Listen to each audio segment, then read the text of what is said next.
Hello dears, എല്ലാവർക്കും ചന്ദ്രകാന്തം പുത്തൻ promo വിശേഷങ്ങളിലേക്ക് സ്വാഗതം. അപ്പൊ ഇന്നത്തെ ഒരു പ്രൊമോയിൽ നമ്മുടെ നന്ദ നമ്മുടെ ഗൗതമിന്റെ നേരെ മെക്കിട്ട് കയറുവാട്ടോ. ഇങ്ങനെ ഭയങ്കര കല്ലുതുള്ളി ഇങ്ങനെ സംസാരിക്കും. ആ ഒരു രാമേശ്വരം യാത്ര, ആ ഒരു നിർമ്മലിന്റെ ആ ഒരു ദിവ്യമായ പ്രണയത്തെ വെച്ചുകൊണ്ടായിരുന്നു സാറിന്റെ ഒരു ചോദ്യം ചെയ്യലും അന്വേഷണവും ഒക്കെ വേണ്ടിയിരുന്നത് എന്നൊക്കെ പറഞ്ഞ് നമ്മുടെ നന്ദ കുറെ പറയുന്നുണ്ട്. അപ്പൊ അവസാനമാണ് നമ്മുടെ ഗൗതം ഉണ്ടായ കാര്യങ്ങളൊക്കെ തുറന്നു പറയുന്നത് കേട്ടോ.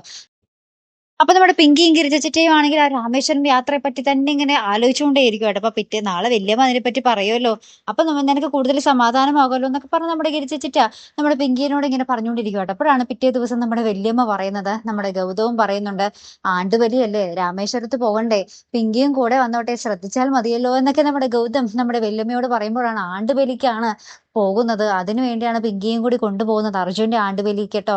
അപ്പൊ അങ്ങനത്തെ എന്താ പറയാ, പിങ്കിക്ക് ഇത് അറിയില്ലായിരുന്നു. പിങ്കി വിചാരിച്ച നമ്മുടെ ഗൗതം ആ ഒരു പിങ്കിയുടെ ആ ഒരു ആഗ്രഹം സാധിക്കാൻ വേണ്ടിയാണ്. അപ്പൊ നന്ദയോട് നമ്മുടെ ഗൗതം നന്ദ ഇങ്ങനെ ചോദിച്ചപ്പോൾ തന്നെ പറഞ്ഞിട്ടുണ്ടായിരുന്നു. അപ്പൊ നന്ദ ഇങ്ങനെ ആ ഒരു ചിരിച്ചുകൊണ്ട് ആ ഒരു പുച്ഛത്തോടു കൂടി നമ്മുടെ പിങ്കിയെ നോക്കുന്ന ഒരു നിമിഷങ്ങൾ തന്നെയാട്ടോ കൂട്ടുകാരെ ആ ഒരു പ്രൊമോയില് നമുക്ക് കാണുവാൻ സാധിക്കുന്നത്. അപ്പൊ എന്തായാലും നമുക്ക് നോക്കാം അല്ലെ. അപ്പൊ ഇതുപോലെ പ്രൊമോ റിവ്യൂസിനും എപ്പിസോഡ് റിവ്യൂസിനും ഒക്കെ നിങ്ങൾ മറക്കാതെ ചാനൽ സബ്സ്ക്രൈബ് ചെയ്യുക.